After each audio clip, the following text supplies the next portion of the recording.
Ji welcome back after Eid holidays. I hope कि आप लोगों की छुट्टियां खैर खैरियत से अच्छे तरीके से गुजरी होंगी और आपने इन छुट्टियों से भरपूर फ़ायदा उठाया होगा एंटरटेनमेंट के लिहाज से भी, फैमिली से मिलना मिलाना, और मे भी पढ़ाई को भी शायद एक आध दिन आपने दिया हो छुट्टियों में से कुछ मेकअप पीछे से करने के लिए।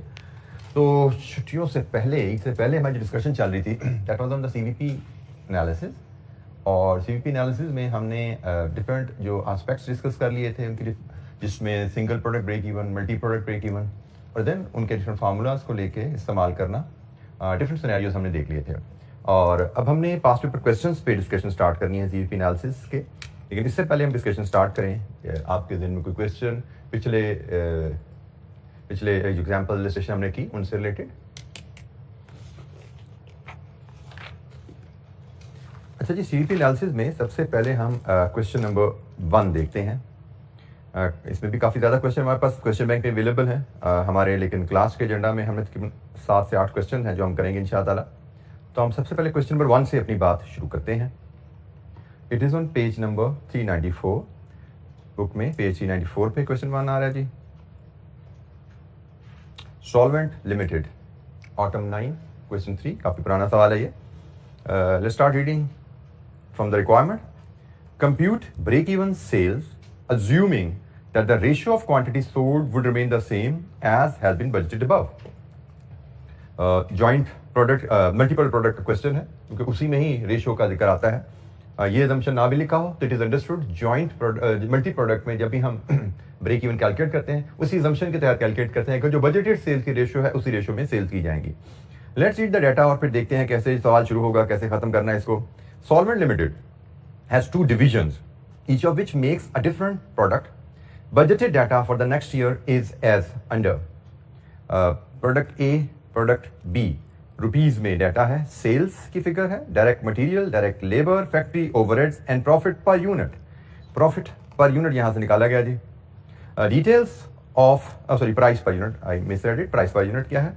Details of factory overheads are as follows. Factory overheads की डिटेल उसने दी हुई है जी। ब्रेक इवन के लिए आपको ध्यान में रखना है, मल्टीपल प्रोडक्ट का ब्रेक इवन का क्वेश्चन है। यहाँ पे हम जो डाटा यूज करते हैं that is fixed cost over contribution per box के अंदाज में चलते हैं, ठीक है।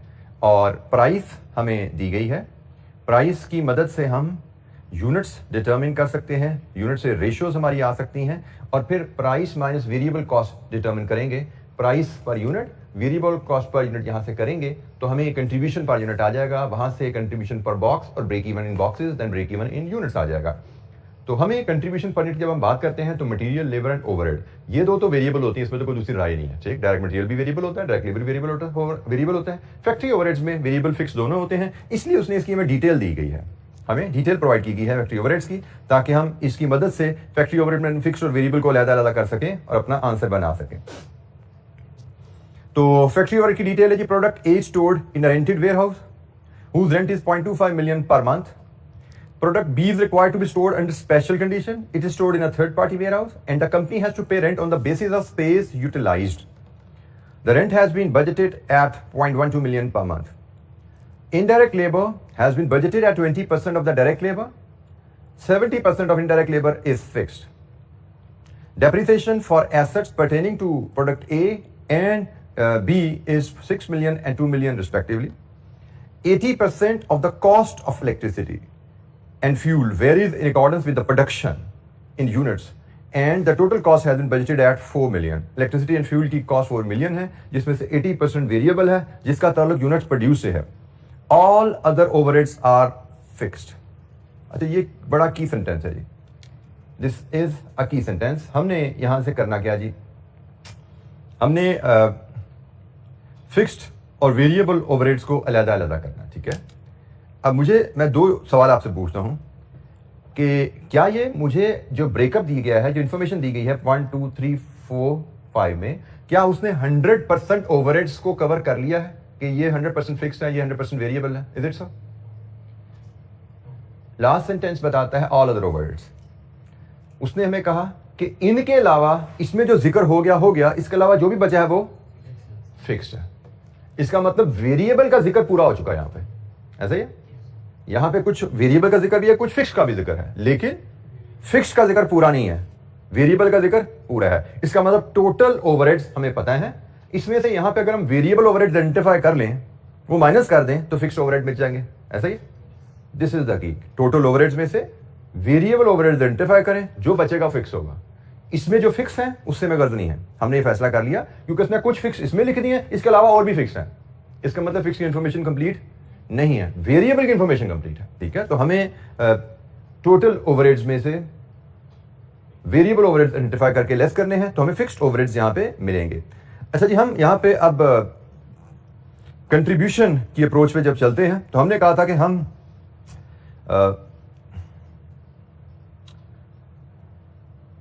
कंट्रीब्यूशन ब्रेक इवन सेल्स, यहां पे इसने सेल्स का जिक्र किया है। सेल्स में आप यूनिट्स भी आ सकते हैं, सेल्स में आपके रेवेन्यू भी आ सकता है, दोनों चीजें आ सकती हैं। तो हम फिर अकॉर्डिंगली ऐसा करते हैं कि पहले रेवेन्यू निकाल लेते हैं और फिर रेवेन्यू को, ब्रेक इवन रेवेन्यू को फिर डिवाइड करके प्राइस से ब्रेक इवन यूनिट्स पर चले जाएंगे।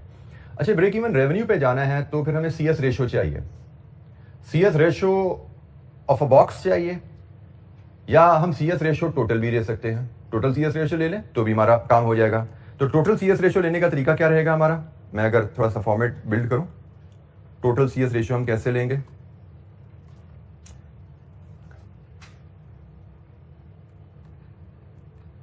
हमारे पास दो प्रोडक्ट्स हैं जी, A एंड B।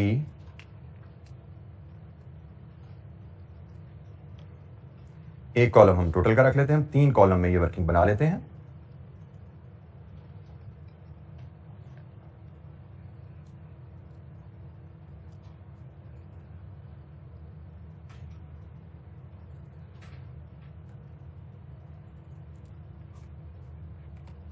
हमें सेल्स की फिगर अवेलेबल है, इसमें से हम लेस कर दें अगर वेरिएबल कॉस्ट, जिसमें डायरेक्ट मटेरियल है, डायरेक्ट लेबर है एंड वेरिएबल ओवरहेड्स, यहां से लेस कर देंगे तो हमें यहां पे कंट्रीब्यूशन मिल जाएगा, प्रोडक्ट वाइज भी और टोटल भी।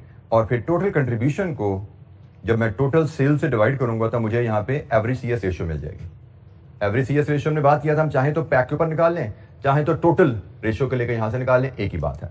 अच्छा, ये जो डाटा हमें अवेलेबल है, सेल्स 200 मिलियन, ये काफी बड़ी फिगर्स हैं, मैं इनको आसानी के लिए रुपीज इन मिलियन में ले आता हूं, रुपीज इन मिलियन में कर लेता हूं। प्रोडक्ट A की सेल्स 200 मिलियन, प्रोडक्ट B की sale 150 million, total 350 million. Labour cost 45 million A की, 30 मिलियन B की, टोटल हो गया 75। Direct material cost 45 and 30, total हो गया 75।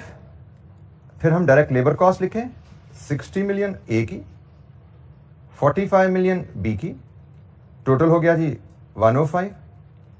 अब रह गई जी वेरिएबल ओवरहेड की बारी, जिसके लिए हमें एक वर्किंग बनानी पड़ेगी। हम यहां से वर्किंग 1 बनाएंगे।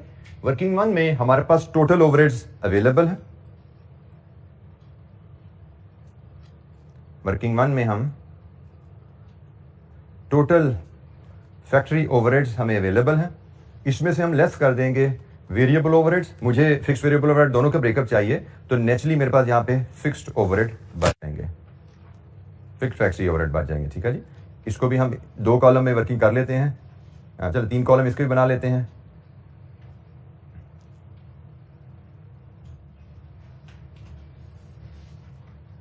A, B and total. Total factory overheads rupees in million में ये भी लेते हैं जी हम। 35 मिलियन A के हैं, 15 मिलियन B के हैं और 50 मिलियन टोटल है। अब इसमें से वेरिएबल ओवरहेड लेस करते जाएंगे, जब हम पॉइंट वाइज पॉइंट चलते चलेंगे और वेरिएबल ओवरहेड आइडेंटिफाई करते जाएंगे। सबसे पहले point number 1, product A is stored in a rented warehouse whose rent is 0.25 million per month. Is it fixed or variable? Fixed per month है, फिक्स्ड है, इसको हमें नहीं छेड़ना। आगे पढ़ते हैं। Product B is required to be stored under special conditions. It is stored in a third party warehouse and the company has to pay rent on the basis of space utilized.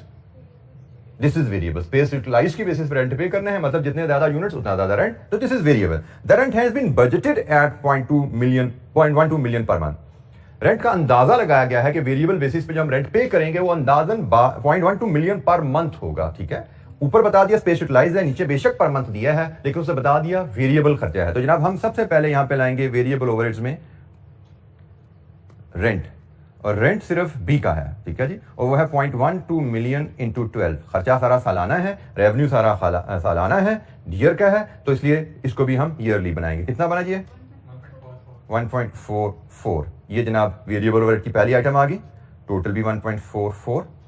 Next point number 2, indirect labour has been budgeted at 20% of direct labour, 70% of indirect labour is fixed. Indirect labour में भी fixed है, लेकिन हमें fix नहीं चाहिए, हमें तो variable चाहिए। 70% फिक्स्ड है, इसका मतलब 30% वेरिएबल है। तो 1 बाय 1 हम पहले ए की बात करें। ए की डायरेक्ट लेबर है जी 60 मिलियन। उसने कहा जी टोटल जो इनडायरेक्ट लेबर है वो डायरेक्ट लेबर का 20% है, और उसका वेरिएबल जो है वो 30% है। जनाब ए की वेरिएबल इनडायरेक्ट लेबर क्या बनी? 3.60। इसी अंदाज में बी की वर्किंग करें तो बी की डायरेक्ट लेबर 45 है, इंटू 20% इंटू 30%, 2.70। टोटल कितना हो गया? 6.30। नोट नंबर 2 से भी डील कर लिया। Note number 3 is depreciation. Depreciation fix होती है, वेरिएबल होती है? फिक्स होती है। हम तो वेरिएबल आइडेंटिफाई कर रहे हैं, तो डेप्रिसिएशन से हमारा कोई लेना देना नहीं है, इसको फिलहाल हम छोड़ के आगे चले जाएंगे। इसके बाद आइए नोट नंबर 4 में, 80% of the cost of the electricity and the fuel varies in accordance with the production in units and the total cost has been budgeted at 4 million. 4 million का 80% वेरिएबल है, क्योंकि जो प्रोडक्शन से very कर रही है cost वो variable है। अब हमने 80% ऑफ द कॉस्ट को in the ratio of units तकसीम करना है ए एंड बी में, तो उसके लिए हमें ए और बी के यूनिट्स चाहिए, ठीक है जी, ए और बी के यूनिट्स चाहिए। तो मैं एक वर्किंग 1.1 से यूनिट्स निकालता हूं। यहां पे हम अज्यूम करेंगे in the absence of information, assume sales is equal to production. ये अज्यूम करेंगे क्योंकि मुझे प्रोडक्शन यूनिट्स चाहिए और डाटा में सिर्फ सेल्स के यूनिट्स अवेलेबल है, सही है, हम सेल के यूनिट्स निकाल सकते हैं। सो अकॉर्डिंगली बजटेड प्रोडक्शन या बजटेड सेल्स एक ही बात है।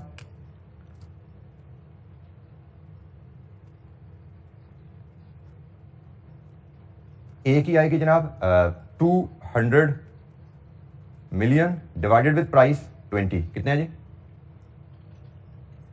ए के यूनिट्स? 10 मिलियन,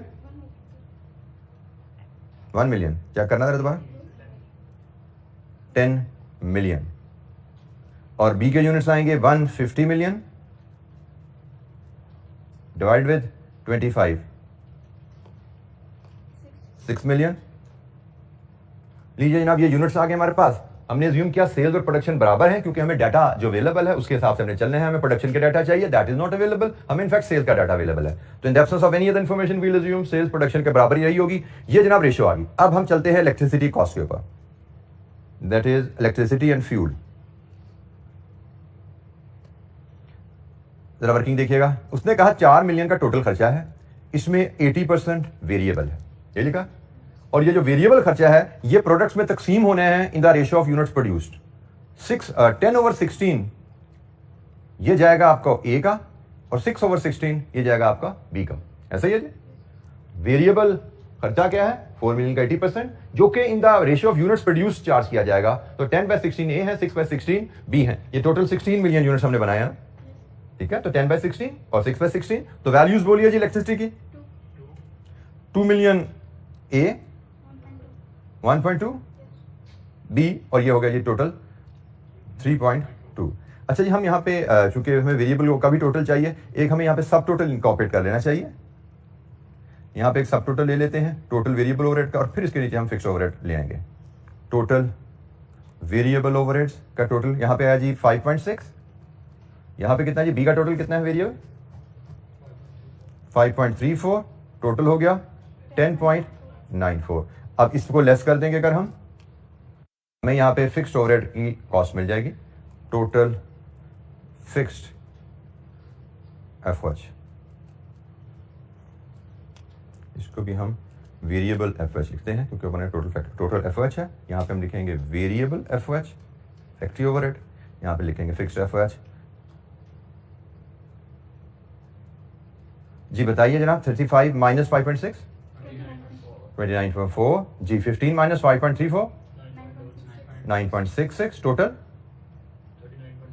39.06। ये सारा रुपीज इन मिलियन में आ गया। हमें तो चाहिए था ऊपर पहले ये फिगर, हमें तो फिलहाल वेरिएबल फिक्स ओवरहेड की फिगर चाहिए 5.6 एंड 5.34, 5.6 एंड 5.34, टोटल हो गया जी 10.94। लीजिए जी यहां से आप कंट्रीब्यूशन निकाल लीजिए। ए का कंट्रीब्यूशन कितना बना 89.4, बी का कंट्रीब्यूशन 69.66, टोटल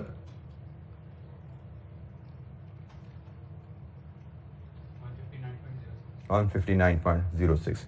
ये जी हमारे पास बजटेड डाटा को लेके हमने सेल्स माइनस वेरिएबल कॉस्ट हम आ गए हैं कंट्रीब्यूशन पे, और यहां से हम अब एवरेज सीएस रेशियो ले सकते हैं। Average CS ratio total contribution over total sales कितनी बनी जी सीएस रेशियो 0.45,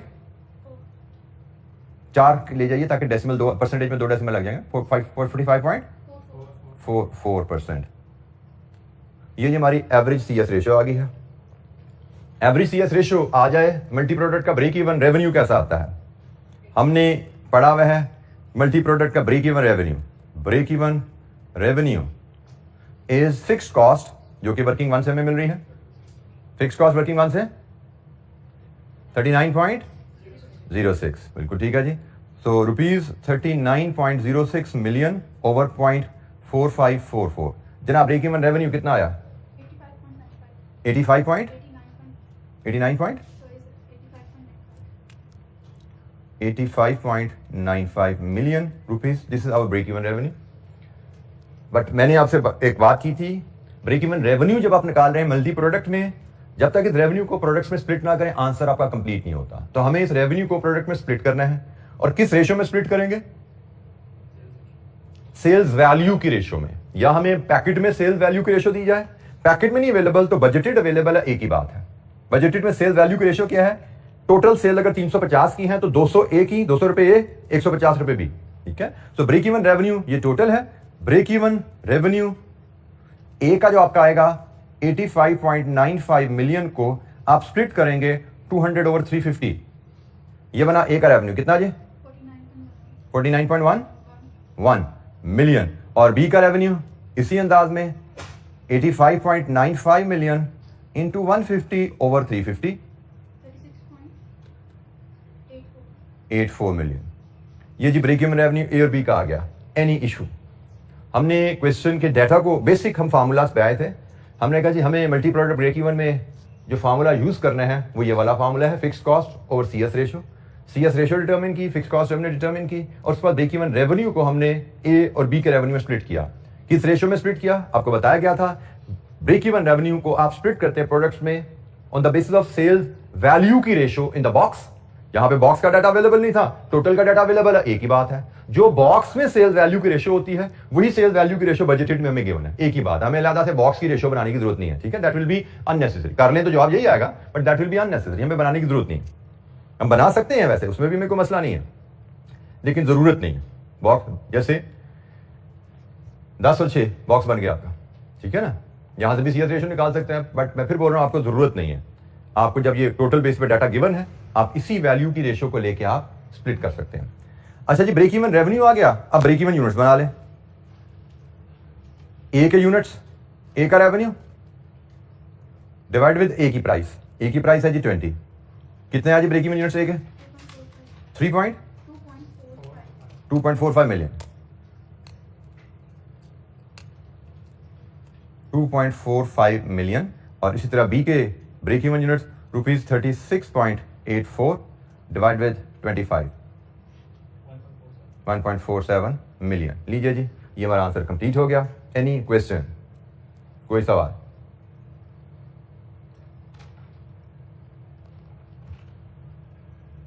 आपके एग्जामिनर का सलूशन भी आंसर्स लगभग यही हैं, सिर्फ फर्क क्या रहा कि उसने फिगर्स को राउंड ऑफ नहीं किया, 0-0 लगा के चलता रहा है, जिसकी वजह से डाटा बहुत ज्यादा बिखरा नजर आया है। हमने जरा स्मार्टली काम किया। मैं फिर आपको बता दूं, unless examiner suggest you to do working in rupees, आप अपनी आसानी से राउंड ऑफ करेंगे। जैसे ये फिगर चूंकि 200 हंड्रेड्स ऑफ मिलियंस में थी, इसलिए इनको मैंने मिलियन में राउंड ऑफ किया। ये टेंस ऑफ मिलियंस होती तो शायद मैं इसको 1000 में ले जाता, 1000 रुपीज में राउंड ऑफ कर लेता। ठीक है, तो यहाँ पे मैंने मिलियन में राउंड ऑफ किया, मेरे लिए सारी आसानी रही। मैंने तमाम वैल्यूज इवन यूनिट्स भी मिलियंस में रिपोर्ट कर दिए। It is perfect solution exam point of view से। तो हमें राउंड ऑफ बिल्कुल करने के बारे में सोचना चाहिए। एग्जामिनर ने बात का, जैसे मैंने कहा कि 00 अननेसेसरली यूज किए हुए हैं इस क्वेश्चन में स्पेशली। नॉर्मली वो राउंड ऑफ करके चल रहा होता है, लेकिन हमने यहां से ये नहीं सीखना। हमें अक्सर बच्चे क्या करते हैं कि राउंडिंग ऑफ में चूंकि थोड़ा सा दिमाग इस्तेमाल करना पड़ता है, अवॉइड करते हैं कि राउंड ऑफ करने में गलती ना हो जाए। भाई गलती को दूर करने के लिए प्रैक्टिस करो कि राउंड ऑफ करके डाटा को कैसे हैंडल करना है। मिलियंस में वैल्यू हो या 1000 में वैल्यूज हो तो यूनिट्स कैसे लाते हैं, रुपीज कैसे लिखते हैं, सारी चीजें आपको प्रैक्टिस करनी चाहिए। इंस्टेड कि आप इसको अवॉइड करना शुरू कर दो, क्योंकि अवॉइड करना may cost you few minutes in the exam. 5, 7, 8, 10 minute जाया हो जाएंगे अगर आपने इसको अवॉइड करते रहे, पूरे 0 लगाने शुरू कर दिए। और 5, 7, 8 मिनट एग्जाम में बहुत होते हैं। मतलब एक आखिरी 5, 7 मिनट में आप 5, 7 नंबर अर्न कर रहे होते हो। अगर आपने राउंड ऑफ करने की प्रैक्टिस ना की हुई तो आखिर में एग्जाम में आपको 5, 7 नंबर तक का फर्क पड़ सकता है। So you need to develop this habit कि हमें राउंड ऑफ करने की आदत होनी चाहिए। मैं फिर बोल रहा हूं, चूंकि हंड्रेड्स ऑफ मिलियंस हैं इसलिए मैंने इनको मिलियन में राउंड ऑफ किया। ये may be single digit 1-2 million type values होती, मैं इनको 1000 में राउंड ऑफ कर लेता। जी एनी क्वेश्चन, कोई सवाल? हमने ब्रेक इवन के ऊपर पहला क्वेश्चन देखा पास पेपर से, सीवीपी एनालिसिस ब्रेक इवन पे फर्स्ट क्वेश्चन।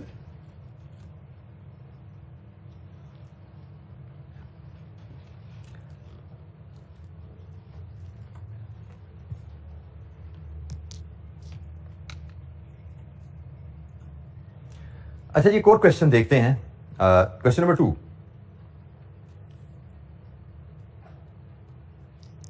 क्वेश्चन नंबर 2 ये Himalayan Rivers 2016 spring 2016 question 8 requirement calculate the break even sales revenue and quantity for the next year if HR expects to earn a contribution margin of 40% on sales net of 2% sales commission। अच्छा, थोड़ा सा इसमें एक उसने change एक लाया।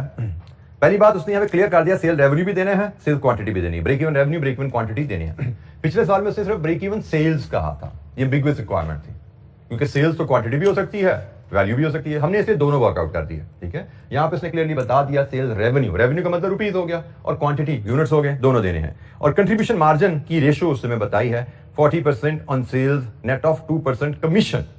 मतलब sales में से 2% कमीशन लेस करने के बाद जो फिगर बचती है उसका 40%। मतलब अगर आपकी प्राइस 100 है तो इसमें से पहले कमीशन 2% लेस कर दो, फिर जो बचेगी प्राइस उसका कंट्रीब्यूशन लेंगे आप 40%। तो 98 का 40% क्या होता है?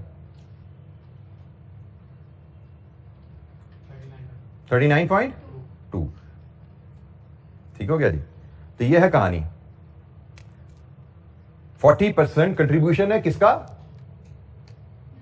नेट ऑफ 2% सेल्स कमीशन का। ठीक हो गया। तो असल में सेल्स का 39.2 है। ये थोड़ा सा इसने कैच रखा था इसमें। सेल्स का 39.2 है कंट्रीब्यूशन, क्योंकि नॉर्मली हम जब सीएस रेशियो करते हैं ना, कंट्रीब्यूशन ओवर सेल्स, ठीक है, तो कंट्रीब्यूशन ओवर सेल्स 39.2 है। ठीक हो गया जी। चलिए, ये तो मैंने जरा आपको इसको समझा दिया। अब पीछे चलते हैं, सवाल पढ़ते हैं। Himalayan Rivers is planning to install a new plant. Plant production from the plant for the next year is 150,000 units. ये प्लान मतलब बजट आ गया, अगले साल हमने 1,50,000 यूनिट बनाने हैं। Cost of production estimated as under, rupees in million में है। Direct material, direct labour, production overhead. Production overhead include the following. Similar पिछले सवाल जैसी बात ही है कि डायरेक्ट मटेरियल वेरिएबल है, ये भी वेरिएबल है, इसमें उसने कहा कुछ और कहानी भी है। Factory premises would be acquired on a rent at a cost of 1.8 million per annum. Indirect labor has been budgeted at 30% of direct labor cost, 50% of which would be fixed. Depreciation of the plant would be 0.5 million. Total power and fuel cost has been budgeted at 3 million. 80% of power and fuel cost would vary in accordance with the production. All remaining production overheads are variable. अच्छा, यहां पे आपने ख्याल रखना है, हमने break even पे जाना है। तो ब्रेक इवन क्या होता है? Fixed cost over CS ratio. Fixed cost over CS ratio, ऐसे ब्रेक इवन आता है ना। तो सीएस रेशियो तो उसने नीचे दे दिए, सीएस रेशियो का डाटा तो दे दिया उसने। सीएस रेशियो क्या थी? कंट्रीब्यूशन ओवर सेल्स, वो तो हमें पता लग गया 39.2 ओवर 100, 39.2%। यही है ना सीएस रेशियो। 40 नहीं है, 39.2 है। और 39.2 के हिसाब से अब हमें रेशो मिल गई है, यहां से हमें फिक्स कॉस्ट चाहिए। ठीक हो गया। तो जनाब उसने ये ओवरहेड का डाटा दिया, प्रोडक्शन ओवरहेड का डाटा दिया। इसकी सिर्फ बात करें, जैसे मैंने पिछले सवाल में आपसे पूछा था, क्या ये हमें टोटल 100% ऑफ प्रोडक्शन ओवरहेड का ब्रेकअप दे दिया उसने, हर आइटम की डिटेल बता दी है? Answer is no. All remaining overheads are variable. इसका मतलब फिक्स्ड इसमें पूरे हैं। इस टोटल ओवरहेड में जितने फिक्स्ड ओवरहेड शामिल हैं उनका जिक्र यहां पे हो गया है, वेरिएबल का कंप्लीट जिक्र नहीं हुआ। शायद कुछ वेरिएबल भी यहां पे आ गए हैं, कुछ फिक्स्ड है, कुछ वेरिएबल है, लेकिन वेरिएबल का जिक्र कंप्लीट नहीं है। इन ओवरहेड्स के अलावा जो बचे बाकी वो वेरिएबल। पीछे हमने क्या किया था, हमने कहा total minus variable is equal to fixed, और यहां पे क्या होने वाला है, total minus fixed is equal to variable. If अगर हमें इसकी जरूरत है, बट हमें वेरिएबल की जरूरत नहीं है, हमें तो जरूरत है सिर्फ फिक्स्ड की, तो हम इसमें से फिक्स्ड निकाल लेंगे। वहां पे तो हमें फिक्स्ड ओवरहेड्स की जरूरत थी, तो टोटल माइनस वेरिएबल करके फिक्स पे पहुंचे, जिसको हम फिर ब्रेक इवन के फार्मूला में लेकर उठा के, बट हमें यहाँ पे तो फिक्स ही चाहिए ना, तो उसने कहा यहाँ पे सारे फिक्स पूरे हैं, जितने फिक्स हैं यहाँ से निकाल लो। ठीक है जी, तो फिक्स यहाँ से निकाल लेंगे। अगर हमें वेरिएबल की भी जरूरत होती तो हम ले लेते, लेकिन हमें वेरिएबल की जरूरत नहीं है। वेरिएबल की जरूरत हमें पड़ती है सीएस रेशो के लिए। सीएस रेशो ऑलरेडी हमारे पास है। मजीद भी इंफॉर्मेशन है जी। Sales and marketing budget include, sales and marketing की कहानी भी है, ऊपर प्रोडक्शन की कहानी थी। Employment of 2 sales representative at a monthly salary of 25,000 each and a sales commission of 2% on sales achieved. Hiring of a delivery van at 70,000 per month. Launching an advertisement campaign at a cost of 1.5 million. अच्छा, ये हमारे पास पूरी कहानी आ गई। अब इसमें से हम निकालेंगे break even sale revenue and quantity. तो ब्रेक इवन सेल रेवेन्यू पहले निकाल लेते हैं, जो हमें मिलेगा fix cost over CS ratio. तो हम फिक्स कॉस्ट की कहानी शुरू करेंगे। यहां से हम उठाएंगे फिक्स कॉस्ट प्रोडक्शन की, और यहां से उठाएंगे हम fix cost marketing and market sales and marketing की। हमें तो सीवीपी एनालिसिस में टोटल फिक्स कॉस्ट चाहिए होती है, ख्याल रखिएगा। यहां पे उसने प्रोडक्शन की कहानी लहदा दी है और सेल्स एंड मार्केटिंग का खर्चों की कहानी लहदा है। हमें तो टोटल फिक्स कॉस्ट चाहिए होती है सीवीपी एनालिसिस में। पिछले सवाल में सिर्फ फिक्स कॉस्ट में प्रोडक्शन की फिक्स कॉस्ट का जिक्र था, तो हमने प्रोडक्शन की फिक्स कॉस्ट लेकर सवाल कर लिया, अज्यूमिंग के जैसे non production fix cost exist नहीं करती। लेकिन यहां पे प्रोडक्शन की फिक्स कॉस्ट का जिक्र भी है, नॉन प्रोडक्शन की फिक्स कॉस्ट का जिक्र भी है, तो हमें इन दोनों को टोटल करके लेना है। तो हम सबसे पहले हम काम करेंगे, फिक्स कॉस्ट की वर्किंग हम बना लेते हैं। हम फिक्स कॉस्ट की वर्किंग हम सबसे पहले बना लेते हैं। इसमें प्रोडक्शन और सेल्स एंड मार्केटिंग। तो जनाब प्रोडक्शन की फिक्स कॉस्ट में सबसे पहले आए rent, 1.8 million per annum, rupees in million में हम लेते हैं जी। सबसे पहले हम कहते हैं ये रेंट है, गिवन है क्वेश्चन में readily 1.8 million. Note number 2, indirect labour 30% of direct labour है, 50% इज फिक्स। तो indirect labour, direct labour 5 million का 30%, जिसमें से 50% फिक्स है, कितना बना जी 0.75। नोट नंबर 3, डेप्रिसिएशन, ये भी फिक्स होती है, कितनी है जी depreciation 0.5। Note number 4, power has been budgeted at 3 million, so 80% of power and fuel is variable. इसका मतलब 20% fixed है। पावर 3 मिलियन का 20%, कितना बना 0.6। और ऑल रिमेनिंग आर वेरिएबल, तो बाकियों का हमें कोई जरूरत नहीं है, हमें जो फिक्स चाहिए थे हमने फिलहाल ले लिए। इसके बाद नीचे आए एम्प्लॉइज 2 जिनकी सैलरी है 25,000 ईच। तो जनाब अब हम प्रोडक्शन के बाद सेल्स एंड मार्केटिंग पे जाते हैं। Sales and marketing salaries ₹25,000 each into 2 employees into 12, rupees in million में बोलिएगा कितनी बनती है 0.6 million. Commission is variable, that is not fix, इसलिए हमने इसको यहां नहीं लेना इस नोट में। Hiring of delivery van, rent of delivery van 70,000 per month है इंटू 12, हम तो एनुअल खर्चा कर रहे हैं ना, कितना बना 0.84। इसके बाद एडवर्टीजमेंट कैंपेन, ये भी फिक्स कॉस्ट है 1.5। लीजिए जी, यहां से आप ले लीजिए टोटल फिक्स्ड कॉस्ट आपकी क्या है 6.59 मिलियन। लीजिए जी, हमारे पास फिक्स कॉस्ट की फिगर आ गई है।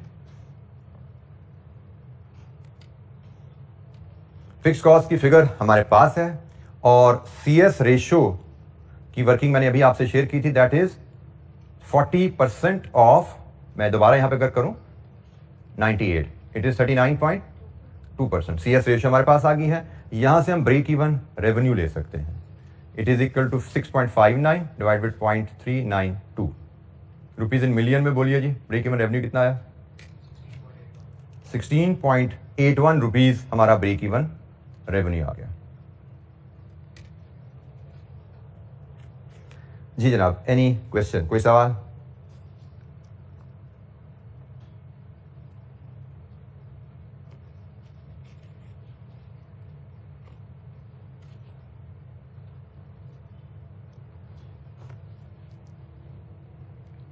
अच्छा, जब हमें ब्रेक इवन रेवेन्यू तक तो बड़ी आसानी से हम पहुंच गए हैं, इसमें कोई बहुत ज़्यादा हमें चैलेंज नहीं आया।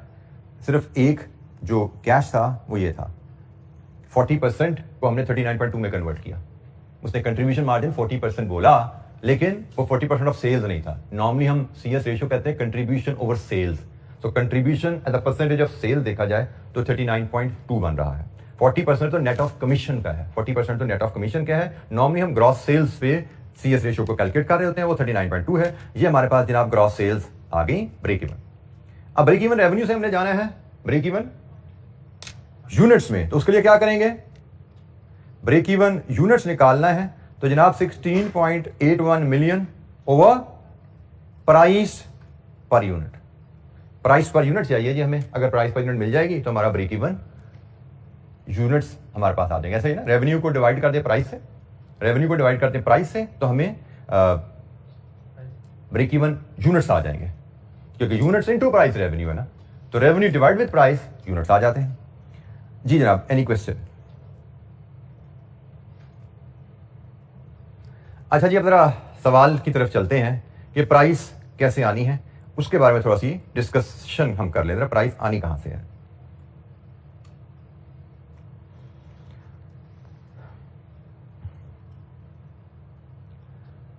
अच्छा जी, प्राइस को जानने के लिए थोड़ी सी अगर हम साइंस देखें, हम इसका पहले एनालिसिस करें। इसके एनालिसिस से हम क्या समझ रहे हैं कि अगर हमारी प्राइस 100 है और कंट्रीब्यूशन 39.2 है, इसका मतलब हमारी वेरिएबल कॉस्ट कितनी है?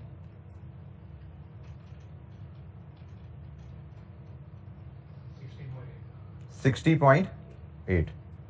ये हमारी वेरिएबल कॉस्ट है इंक्लूडिंग कमीशन। ऐसा ही है। इसमें कमीशन कितनी है? लेस कमीशन अगर हम कर दें 2 था, तो वेरिएबल कॉस्ट एक्सक्लूडिंग कमीशन कितनी बनी? 58.8। This is our variable cost excluding commission. Agreed? ये डाटा जो हमने पढ़ा इसके मुताबिक हमारी 100 रुपया प्राइस है। प्राइस में से कंट्रीब्यूशन लेस करें तो वेरिएबल कॉस्ट बचती है, और इसमें से अगर कमीशन लेस कर दें तो हमारा 58.8 हमारे पास आ जाती है variable cost excluding commission. This is variable cost excluding commission. हमारे पास इशू क्या है? मुझे ये फिगर चाहिए, मुझे प्राइस चाहिए, और प्राइस की फिगर मेरे पास अवेलेबल नहीं है, लेकिन मेरे पास ये फिगर, ये वैल्यू अवेलेबल है। मेरे पास ये वैल्यू अवेलेबल है। कहां से? मेरे पास variable cost of material available है, variable cost of labour available है, एंड वेरिएबल ओवरहेड्स भी अवेलेबल है। इसके अलावा कौन सी वेरिएबल कॉस्ट बचती है? कमीशन की। ठीक है, तो कमीशन में अगर हम ना जाएं, क्योंकि कमीशन तो रेवेन्यू पर डिपेंडेंट है, मेरे पास रेवेन्यू के लिए यूनिट्स अवेलेबल है, प्राइस अवेलेबल नहीं है। प्राइस का तो इसमें क्वेश्चन है। मेरे पास चूंकि प्राइस नहीं है तो इसमें कमीशन तो निकाल सकता ही नहीं।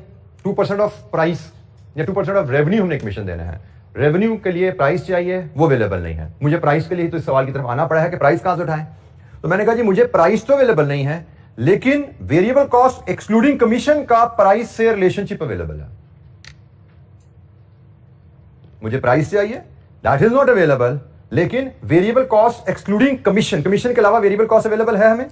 मटेरियल, लेबर, वेरिएबल ओवरहेड निकाल लेंगे ना सारे हम। अगर मेरे पास वो डेटा अवेलेबल है तो मैं इस रिलेशनशिप को यूज करते हुए यहां पे आ सकता हूं। जनाब जरा आइए सवाल पे, फिर मैं आप देखते हैं आपके सामने डेमोन्स्ट्रेट करते हैं काम होगा कैसे। सबसे पहले मैं लाता हूं जी डायरेक्ट मटेरियल कॉस्ट।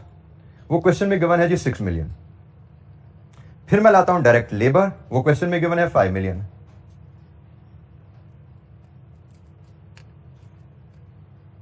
फिर मैं लाता हूं वेरिएबल ओवरहेड्स। अब वेरिएबल ओवरहेड क्वेश्चन में रेडीली अवेलेबल नहीं है, लेकिन मुझे टोटल ओवरहेड्स अवेलेबल है। और इसमें से अगर मैं यहां पे एक सब टोटल लगाऊं, यहां पे सब टोटल लगाए जरा, 3.65, तो जनाब 10.29 में से 3.65 निकाल दें तो ये वेरिएबल बच गया ना, 3.65, 6.64। ये जी मेरे पास आ गई variable total variable cost excluding commission. कितनी बनी? 17.64। अगर मैं इसको डिवाइड कर दूं यूनिट्स से, जो कि है 150,000, तो मेरी वेरिएबल कॉस्ट पर यूनिट क्या आ गई? रुपीज में बोल दीजिएगा, वेरिएबल कॉस्ट पर यूनिट क्या आ गई?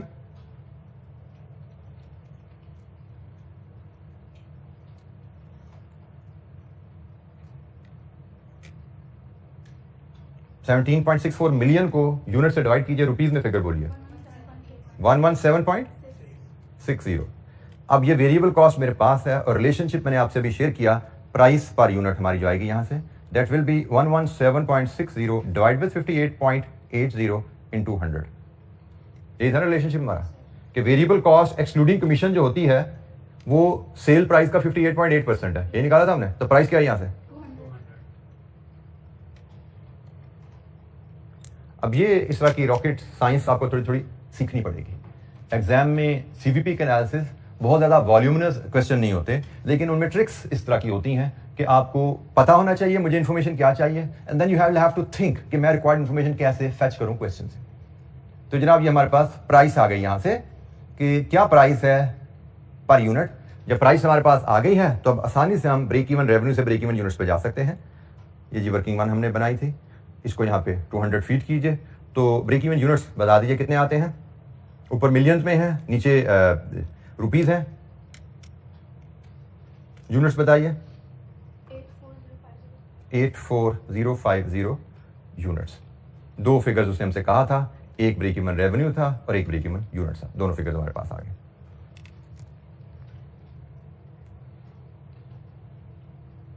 जी एक बार क्वेश्चन को पढ़ लीजिए, देख लीजिए, कोई चीज समझ नहीं आती पूछिएगा। ये जो 40% ऑफ नेट ऑफ कमीशन उसने जिक्र किया, इस तरह का आगे का सवाल और भी शायद हमें देखने को मिलेगा। ये एग्जामिनर ने ये कॉन्सेप्ट आगे भी टेस्ट किया हुआ है। सो इस क्वेश्चन को मैथमेटिकली एब्जॉर्ब करने के लिए देख लीजिए, कोई चीज समझ नहीं आती पूछिए। Fix cost over CS ratio का कॉन्सेप्ट हमने अप्लाई किया।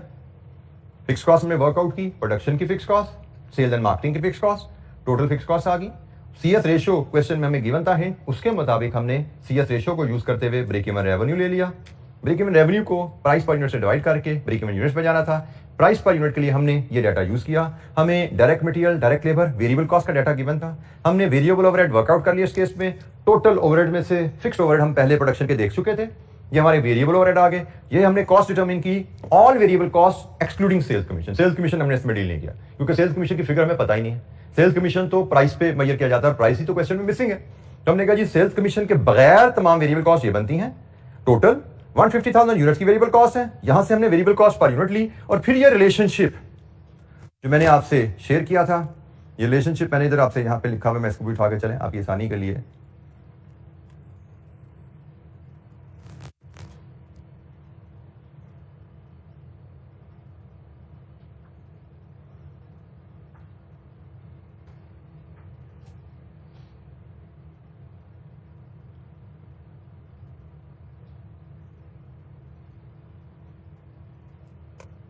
ये लीजिए डाटा जो मैंने बनाया था, मैंने यहाँ से शेयर कर दिया आपके सामने कि वेरिएबल कॉस्ट इंक्लूडिंग कमीशन का प्राइस रिलेशनशिप यहाँ से हमें पता लग रहा था। इस रिलेशनशिप को हमने यहाँ पे यूज किया कि भाई हमारे पास वेरिएबल कॉस्ट एक्सक्लूडिंग कमीशन जो है 117.6, it is 58, then price is 100। This is 58, इसको 100 पे ले जाना है। तरीका क्या है, इसको 58.8 से डिवाइड किया, 100 से मल्टीप्लाई किया, क्योंकि वेरिएबल कॉस्ट एक्सक्लूडिंग कमीशन 58.8 पे स्टैंड करती है। तो 58.8 पे स्टैंड कर रही है, उसको 100 पे ले जाना है, 58.8 से डिवाइड किया, 100 से मल्टीप्लाई किया, ये जनाब आपकी प्राइस आ गई। प्राइस आपके पास आ गई, यहां से आप फिर ब्रेक इवन यूनिट्स भी निकाल पाते हैं। जी कोई सवाल, किसी कैलकुलेशन में कोई गाइडेंस, कोई सपोर्ट चाहिए पूछिए।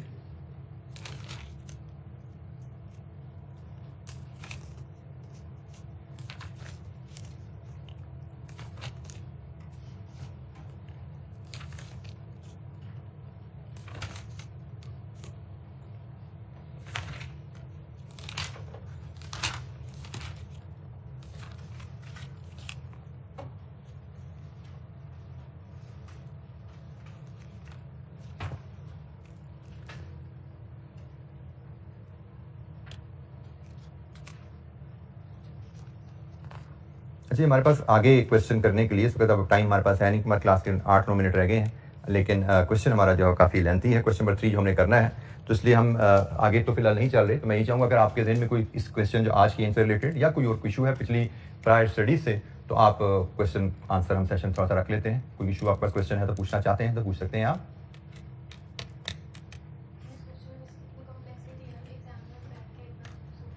किसमें ये जो किया ना बेटा, यही तो कह रहा हूँ कि माइंड चलाना सीखना है हमने। मैं आपको शुरू से क्या समझाता आ रहा हूँ, माइंड चलाने की प्रैक्टिस करनी है। ये सोल्यूशन नहीं याद कर लेना आपने।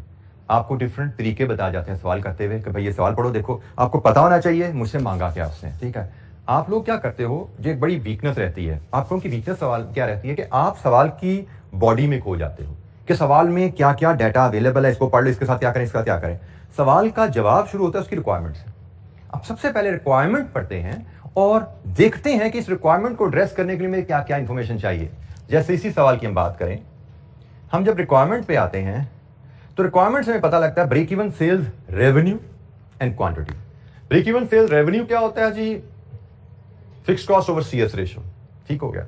और रेवेन्यू से क्वांटिटी पे कैसे जाते हैं, रेवेन्यू डिवाइड विद प्राइस।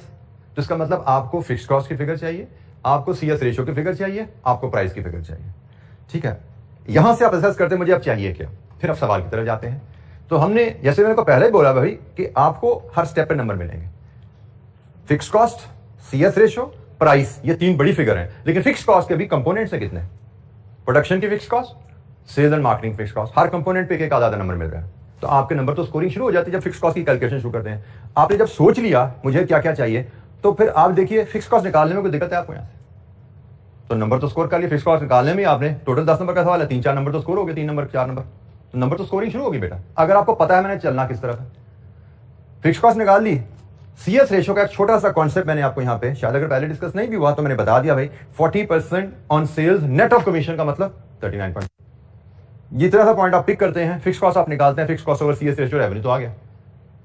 तो रेवेन्यू पे पहुंचने में आप 10 में से तकरीबन 6-7 नंबर तो स्कोर कर चुके हैं।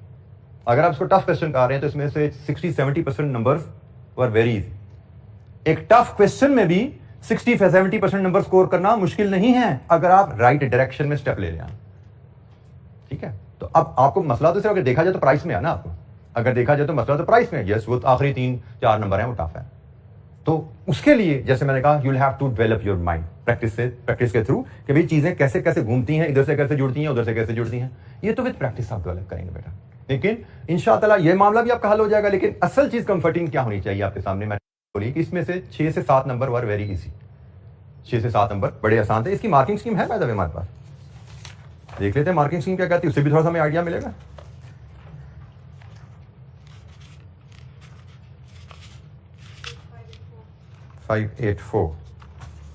तो जनाब 584 पे क्वेश्चन नंबर 8 है। 585 पे आ जाते हैं। Computation of variable and fixed cost 5 marks.